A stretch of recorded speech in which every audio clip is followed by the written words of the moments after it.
Olá, queridos, bom dia, boa tarde ou boa noite. Vamos trabalhar hoje com habeas corpus. E, infelizmente, a matéria de habeas corpus não está andando junto em estágio e em processo penal. Então, isso deve estar trazendo para vocês uma certa dificuldade. Então, para ajudar, nós vamos ver um pouco de teoria de HC antes de entrar na parte prática, ok? Então, vamos lá. Olha, por mais que eu vou trazer um pouquinho de teoria, eu quero que vocês lembrem que isso é uma aula de prática e não de teoria. Então, eu não vou ficar explanando horas e horas sobre o tema. O primeiro ponto que a gente tem que ver sobre o habeas corpus é a topografia dele dentro do Código de Processo Penal. E eu quero que vocês percebam que ele foi inserido dentro do rol de recursos. Só que isso foi um erro do legislador. Habeas corpus, e isso é tranquilo, tem natureza jurídica. Gente, natureza jurídica é a qualidade dele perante o resto do ordenamento, é a classificação do HC perante o resto do ordenamento, de ação autônoma de impugnação. Uma ação constitucional que está prevista no artigo 5º da Constituição Federal. E, por ser uma ação autônoma, ao invés de um recurso, traz consequências, como, por exemplo, para sua elaboração é necessário estar presente os requisitos processuais e seguir as regras para a elaboração de uma petição inicial, certo? E a gente vai ver esses requisitos um pouquinho mais para frente nessa aula e também está dentro do material da parte prática. O habeas corpus é visto como um remédio constitucional a ser utilizado em caráter liberatório ou preventivo. Tem parte da doutrina que ainda fala em profilático, e eu já explico essa profilático. Liberatório no sentido de colocar em liberdade alguém que já teve a sua liberdade ceifada. Então, alguém que já foi detido, que já está encarcerado, que já está preso. Preventivo, quando tem por objeto garantir a manutenção do indivíduo em liberdade, pois a liberdade dele está ameaçada, mas ele ainda está livre. Agora, profilática é uma terceira categoria onde ainda não foi ceifada a liberdade e nem está na iminência de ser, mas é uma hipótese remota que possa haver uma possível aplicação de uma pena privativa de liberdade no futuro. Minha opinião é que profilática é uma opção remota de preventivo, então não há necessidade de você criar uma terceira categoria, mas dependendo do livro que você segue ou do seu doutrinador de processo penal, pode ser que traga essa terceira opção. O preventivo ele não deve ser lido apenas como quando há mandado de prisão expedido, mas sempre que tiver risco à liberdade do indivíduo, risco concreto. Entendam, quando falo em risco à liberdade, eu quero dizer liberdade de locomoção. Então, se a sua liberdade de expressão está ameaçada, não é caso de habeas corpus. Outra coisa, se a ameaça é que o indivíduo seja condenado a pena de multa, por exemplo, não privativa de liberdade, se o crime não tem privativa de liberdade, nesse caso, vocês acham que seria possível aplicar HC se o habeas corpus só serve para assegurar a liberdade de locomoção? Eu acho que não, né? Eu tenho certeza que não. E se fosse o crime do artigo, por exemplo, do artigo 28 da Lei 11.343 de 2006, o uso de drogas? Lá não cabe nem prisão em flagrante. Vocês acham que seria possível colocar HC, caber HC para este crime? Não, né? O STF tem duas súmulas sobre, na verdade, 4 súmulas sobre isso, sobre o não cabimento do habeas corpus. A 693, 94, 95 e a 395. E essas súmulas falam mais ou menos o seguinte: não cabe habeas corpus contra a decisão condenatória a pena de multa ou relativa ao processo em curso por infração penal a que a pena pecuniária seja a única combinada. Depois, não cabe habeas corpus contra imposição da pena de exclusão de militar ou de perda de patente ou de função pública. Não cabe habeas corpus quando já é extinta a pena privativa de liberdade. E por último, não se conhece de recurso de habeas corpus cujo objeto é resolver sobre o ônus das custas, por não estar mais em causa a liberdade de locomoção. Então, essas quatro súmulas são ligadas ao fato de não ter risco à liberdade de locomoção. Assim, o habeas corpus será cabível tanto de uma prisão indevida quanto de uma instalação, por exemplo, de inquérito policial ou uma ação penal sem justa causa, contanto que haja risco à liberdade de locomoção. E eu já falo do cabimento do HC. O HC, o habeas corpus, é um processo de cognição sumária e depende de prova pré-constituída. E neste habeas corpus é possível se requerer liminar. Isso está no artigo 649, combinado com 660, parágrafo 2º. E para o pedido de liminar, será necessário demonstrar o fumus bonis iuris, né, a fumaça do bom direito, e o periculum in mora, o perigo da demora. A liminar em habeas corpus caracterizará, na verdade, uma antecipação de tutela. Legal, né? O habeas corpus ele pode ser conhecido até mesmo de ofício. O próprio juiz, ao ver uma situação de ilegalidade, pode deferir o HC. Gente, dentro do habeas corpus você tem o autor. O autor é o impetrante, é aquela pessoa que está entrando com o habeas corpus. E nem sempre, então tome cuidado nisso, nem sempre a pessoa que está entrando com o habeas corpus será quem está sofrendo a coação. A segunda parte no habeas corpus é a autoridade coator ou impetrado, e é o polo passivo da nossa relação. Já a última parte é o paciente, é quem sofre a coação ou está na iminência de sofrer.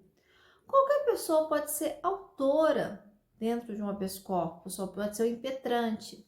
Só que essa pessoa não pode colocar em risco a defesa do paciente. Sabe por que isso? Eu lembro que na época do Lula, né, várias pessoas entraram com HC para defesa dele e isso acabou prejudicando a defesa, porque os HCs eram mal feitos e aí não podia ter outro HC sobre a mesma matéria. E aí o que acontece? E eram peças mal elaboradas, né? E colocava em risco a defesa do Lula. Então, os tribunais superiores definiram, né? Eles defenderam que só poderia ali entrar com HC, contanto que não prejudicasse a defesa do réu. O cabimento do habeas corpus está previsto no artigo 648 do CPP, do Código de Processo Penal. Mas seu rol é apenas exemplificativo, tá, gente? Não é taxativo. Então, você poderá ter qualquer opção para caber HC, contanto que esteja como objeto defender a liberdade de locomoção. E aí, então, qualquer problema de liberdade de locomoção ou abuso de direito. O artigo 648 irá trazer o seguinte rol. A coação considerar-se ilegal, 1. Quando não houver justa causa. 2. Quando alguém estiver preso por mais tempo do que a lei determina. 3. Quando quem ordenar a coação não tiver competência para fazê-lo. 4. Quando houver cessado o motivo que autorizou a coação. 5. Quando não for alguém admitido a prestar fiança nos casos em que a lei autorizar. E 6, né? Quando o processo for manifestamente nulo. E, por fim, o 7º, quando extinta a punibilidade. Então, o artigo 648 vai me trazer um rol exemplificativo, mas não taxativo. Então, existem outras opções além deste rol, e aí você usa a Constituição para fundamentar isso. Os requisitos da petição de habeas corpus estão elencados no artigo 654, parágrafo 1º do CPP. E a primeira coisa que tem que ter é o nome da pessoa que sofre ou está ameaçada de sofrer a violência ou a coação, ou quem exerce a violência, a coação ou a ameaça. Então, você tem que trazer quem é o paciente e quem é o impetrado. Você tem que trazer a declaração da espécie de constrangimento ou, em caso de simples ameaça da coação, as razões que fundam o temor de que pode vir a ser ameaçada a liberdade do paciente. E 3. A assinatura do impetrante ou de alguém ao seu rolo, quando não souber ou não puder escrever, e a designação das respectivas residências. Pessoal, o HC ele não é levado muito em conta a formalidade. A gente já viu casos, por exemplo, de HC feitos em saco de pão, em papel higiênico, porque a ideia é preservar a liberdade do indivíduo. Na prática, os tribunais costumam flexibilizar até mesmo os requisitos na inicial, afinal, o próprio juiz ou o próprio desembargador, ao ver aquele processo e ver que tem uma ilegalidade, ele pode deferir o HC de ofício. Qual é o procedimento do habeas corpus? O procedimento de primeira instância, o habeas corpus é um sumaríssimo e um rito processual desenvolvido basicamente em duas fases, postulatória e decisória. Então, você apresenta a petição de habeas corpus. Após isso, você apresenta o preso, tá? Salvo no artigo 657 do CPP, tem uma lida lá. Pede requisição de informações, quem? A pessoa que está julgando, requisição de informações à autoridade coatora, determinando prazo para sua apresentação, realiza diligências, interroga o paciente se necessário e dá uma decisão fundamentada em 24 horas. Se for favorável à decisão, será posto o indivíduo em liberdade, né? Artigo 660, parágrafo 1º fala isso, e aí vai ser enviado cópia da decisão à autoridade coatora, está no parágrafo 5º do 660. Já nos tribunais haverá mudança nesse procedimento, e o procedimento vai estar descrito nos artigos 661 e seguintes. Eu vou fazer a leitura desses artigos com vocês, para terminar essa primeira parte da aula. Em caso de competência originária do Tribunal de Apelação, né, dos Tribunais de Justiça, não tem mais Tribunal de Apelação, a petição de habeas corpus será apresentada ao secretário, que a enviará imediatamente ao presidente do tribunal, ou da Câmara Criminal, ou da turma que estiver reunida, ou primeiro tiver de reunir-se. 662. Se a petição contiver os requisitos do artigo 654, parágrafo 1º, o presidente, se necessário, requisitará da autoridade indicada como coatora informações por escrito. Faltando, porém, qualquer daqueles requisitos, o presidente mandará preenchê-lo logo que lhe for apresentada a petição. O artigo 663 me fala: as diligências do artigo anterior não serão ordenadas se o presidente entender que o habeas corpus deva ser indeferido in limine. Nesse caso, levará a petição ao tribunal, câmara ou turma para que delibere a respeito. E o 664, recebidas informações ou dispensadas, o habeas corpus será julgado na primeira sessão, podendo, entretanto, adiar o julgamento para a sessão seguinte. E o parágrafo único, a decisão será tomada por maioria dos votos. Havendo empate, se o presidente não tiver tomado parte na votação, proferirá voto de desempate. No caso contrário, prevalecerá a decisão mais favorável ao paciente. Gente, a ideia é que você tenha um procedimento mais célere, porque é uma questão de urgência, liberdade. Só que eu já vi casos em que HC demorou 8 meses para serem julgados pelos tribunais. Então, na verdade, essa celeridade é uma celeridade em relação ao andamento normal das petições, dos recursos dentro dos tribunais. É óbvio que em primeira instância é um pouco mais rápido, em segunda instância já é um pouco mais demorado. Terminamos então a matéria e agora vamos passar para a parte prática desta aula. Olá a todos, vamos continuar então com a parte prática de habeas corpus. Como eu informei, se vocês olharem o material que eu coloquei no portal, vocês vão ter uma prévia de uma parte teórica, tá? E algumas informações sobre espécies, cabimento, mas o importante para essa parte da aula agora é nós começarmos a falar lá do endereçamento. Gente, eu não expliquei isso na parte teórica, porque eu acho que isso é mais ligado à prática, exatamente para quem você vai endereçar a sua peça de habeas corpus. E você vai endereçar a autoridade imediatamente superior à autoridade coatora. Então, quando você tem um delegado de polícia estadual, quem julga o seu habeas corpus é o juiz de direito da vara criminal. Quando você tem um delegado de polícia federal, por exemplo, quem vai julgar é o juiz federal. Quando você tem uma decisão emanada de um juiz de direito da vara de execução, um juiz de direito do juizado especial criminal, quem vai julgar o seu habeas corpus é a turma recursal. Quando você tem uma coação por parte de um juiz de direito da vara criminal, por exemplo, quem vai julgar é o Tribunal de Justiça. e assim sucessivamente. Então eu peço que vocês deem uma olhada no quadro, parem quem quiser pausa agora, lê o que está escrito no quadro para vocês fixarem quem é a autoridade competente no caso de cada uma dessas autoridades coautoras. O que eu já digo para vocês é o seguinte: quando se tratar de órgão colegiado, por exemplo, foi uma coação proferida pelo juiz da primeira vara criminal da comarca de Varginha, quem vai julgar o habeas corpus não é o Tribunal de Justiça do Estado de Minas Gerais? E o Tribunal de Justiça do Estado de Minas Gerais não é um órgão colegiado dividido em câmaras criminais? Gente, só para lembrar, Justiça Estadual se divide, Tribunal de Justiça Estadual se divide em câmaras, então ele tem um número de desembargadores, e dentro desse número de desembargadores é dividido em câmaras cíveis e câmaras criminais. Em Minas Gerais, cada câmara criminal é composta por 5 desembargadores e nós temos 8 câmaras criminais.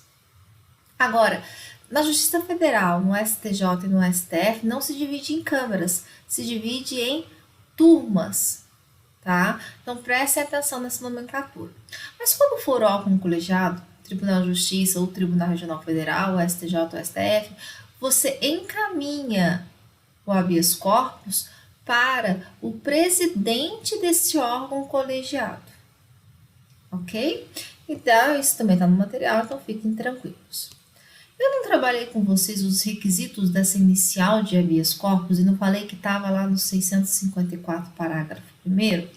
Então, para que você tenha a peça de habeas corpus, você tem que seguir essas regras básicas. Mas, como eu disse, essas regras são flexibilizadas porque habeas corpus é tão importante que ele pode ser deferido de ofício. Então, não há necessidade de uma maior fiscalização, maior rigor quanto aos requisitos. Os pedidos. Ao final, quando você já veio com a peça, você explanou sua fundamentação e você vier trabalhar com o pedido da sua peça, você vai ter que seguir o que está disposto no artigo 660. E, de um modo geral, o pedido de habeas corpus deve ter a solicitação de informações à autoridade coautora. Por quê? Porque isso faz parte do procedimento. Para que, depois que a autoridade coautora preste as suas informações, é que poderá ser concedida a ordem. Entretanto, alguns outros pedidos mais específicos, ou mesmo a concessão da ordem de forma específica, vai depender do caso. Se for um caso em que há o início de uma ação penal sem justa causa, eu vou pedir que seja concedida a ordem de habeas corpus para o trancamento da ação penal. Se for o caso, por exemplo, de um HC liberatório, porque houve a extinção de punibilidade, eu venho que seja concedida a ordem porque foi extinta a punibilidade. E assim por diante. O que vocês têm que gravar é que quando for preventivo, e lembrando, ele pode ser liberatório, quando já está detido, né? E pode ser preventivo quando ele ainda tem a liberdade de locomoção, mas ela está ameaçada. Quando for preventivo, para que haja uma maior segurança, além de você pedir que a informação, além de você pedir que seja deferida a ordem, você vai pedir que seja expedido um documento chamado salvo-conduto para que você possa ficar em liberdade sem correr risco. Se alguém vier te prender por aquele motivo, você apresenta o salvo-conduto, tá? Isso vai estar no 660, parágrafo 4º do CPP. Então, fiquem atentos a isso. Em qualquer caso, né, você sabe, já falei, que habeas corpus cabe no pedido de liminar, e na verdade é uma verdadeira antecipação de tutela. Só que você tem que demonstrar na sua peça que há a presença do fumus bonus iuris, né, da fumaça do bom direito e do perigo da demora, do perigo ir embora. Então é obrigatório, caso você tenha lá no preâmbulo do pedido liminar, que no direito você trabalhe com a possibilidade da concessão de habeas corpus e a existência obrigatória de fumus bonus iuris e perigo ir embora. Olhem, deem uma olhada no modelo. A gente começa com o endereçamento e aqui o meu exemplo foi baseado como se fosse endereçado para o juiz de direito. Então, a autoridade coautora, por exemplo, seria um delegado. Exemplo, tá? Então, você vai dividir essa peça daquela mesma daquela mesma maneira que nós estamos acostumados, que é a petição simples, endereçamento, identificação, preâmbulo, fatos, direito, pedido e finalização. Isso não muda. O endereçamento vai ser para a autoridade competente para julgamento. Aí vocês voltem naquele quadrinho e deem uma olhada. O identificação vai ser referente àquela aonde foi onde existe, né, a coação ou a ameaça de coação. Então, por exemplo, se foi uma prisão ilegal, tem uma auto de prisão em flagrante, ou você tem um pedido de liberdade provisória que foi negado, você teria esse número, tá? Então, fiquem atentos para ver se é realmente possível que haja um número de identificação. Você vai pular suas 10 linhas e vai vir para o preâmbulo. E aqui o preâmbulo ele diferencia um pouco daquilo que você está acostumado. Porque eu não falei para vocês que dentro do habeas corpus você tem 3 partes. Uma que impetra o HC, o impetrante. Outro, contra quem é impetrado o HC, o impetrado ou autoridade coatora. E uma terceira pessoa que é quem sofre a coação. É o paciente. Pode o paciente ser o impetrante? Pode, gente. Nada impede que o paciente, em nome próprio, vá lá e entre com o HC. E nós já vimos vários casos nos jornais, né, de pessoas, de presos que entraram com HC através de rolos de papel higiênico, saco de pão, quentinha, né, a estampa de quentinha que dá para escrever. Então, nada impede que o impetrante e o paciente sejam a mesma pessoa, mas não é o normal. Inclusive, você como advogado, você vai ser impetrante dos HCs dos seus clientes. Diferente do que vocês estão acostumados, não é o Zezinho que vem através do seu advogado, é o advogado que vem em nome próprio impetrar HC em favor do Zezinho. Olhem a diferença, então, de um preâmbulo de uma petição de revogação de prisão preventiva para um preâmbulo de habeas corpus. Então, vem nome escrito na Ordem dos Advogados do Brasil, seção D, sob o número, endereço eletrônico, com escritório na rua tal, bairro, cidade, estado. Vem respeitosamente a presença de Vossa Excelência, com fulcro no artigo 5º da Constituição Federal e artigo 647 e 648. Gente, eu não falei que o 648 é um rol exemplificativo, então você só vai usar o 648 aqui se for um dos casos do 648. Se não for um dos casos do 648, como não é o exercício que era da semana passada e ficou para essa, do Alberto, se não é um dos casos do 648, você não traz aqui no preâmbulo o 648. Impetrar ordem de habeas corpus com o pedido de liminar em favor de, aqui é o seu paciente, aqui no nosso exercício é o Alberto. Então, no nosso exercício, o nome é você. O paciente é o Alberto. E quem que é a tem que qualificar ele, tá? E quem que seria a autoridade coatora? Gente, a autoridade coatora, só para vocês saberem, no caso nosso do exercício do Alberto, vai ser o juiz de direito que interditou a unidade prisional. Sabe? Entenderam por quê? Porque quem interdita a unidade prisional é o juiz de direito. Não é que o delegado não queria transferir, não estava falando isso. Ele não transferiu porque o presídio não estava aceitando. Ah, professora, eu poderia colocar que é o diretor do presídio? Poderia também, poderia. Mas, ao meu ver, se o presídio está interditado por uma ordem judicial que fala que não pode mais receber preso, conforme foi aqui em Varginha durante um bom tempo, em algumas outras cidades, eu acho que a autoridade coatora nestes casos seria o juiz de direito da vara de execuções criminais, que é o responsável para decidir sobre isso. Tá? Então, aqui em Varginha seria a primeira vara criminal e de execuções criminais. Então, você traz a informação de quem é a autoridade coatora ou impetrado. Passa para os fatos e vai contar aqui de forma sucinta, né, um breve relatório sobre o que levou você a pedir o habeas corpus. Então, a ilegalidade ou o abuso de direito. Do direito. Se eu pedir liminar no preâmbulo, eu tenho que vir aqui e dividir o meu direito em liminar e da fundamentação, ou do mérito. Porque a palavra mérito não é o correto para cá, seria melhor fundamentação mesmo. Então, a liminar aqui, você vai trazer os requisitos do fumus bonis iuris, do periculum mori e da concessão do habeas corpus. Lembra, é uma antecipação de tutela, então você tem que trazer aqui também a fundamentação do HC. Já o fundamento é onde você vai trabalhar com o 648, se for o caso, com a Constituição Federal, com a jurisprudência e com a doutrina, mostrando que há uma ilegalidade ou um abuso do direito e que cabe habeas corpus. Então você vai fundamentar sua tese com lei, jurisprudência e doutrina aqui. Pedido. A gente já falou do pedido. Diante do exposto, requer a Vossa Excelência digne-se a conceder a ordem, após o oitivo do Ministério Público, a ordem de habeas corpus para trancamento da ação penal, mantendo-se a liminar concedida caso tenha havido pedido de liminar. Caso entenda necessário, seja requerida a autoridade coatora que preste as devidas informações. Termos em que pede deferimento local, data, advogado, OAB, endereço profissional. E aí vem o nosso exercício dessa semana. Pessoal, façam o exercício com calma, tá? Era para ser entregue domingo passado, não foi porque aconteceu alguns problemas na internet da professora substituta, mas não tem problema nenhum, a gente vai trabalhar essa semana para vocês fazerem a peça e na semana depois da prova a gente faz a correção do habeas corpus. Um abraço a todos e boa semana de prova para vocês. Tchau, tchau.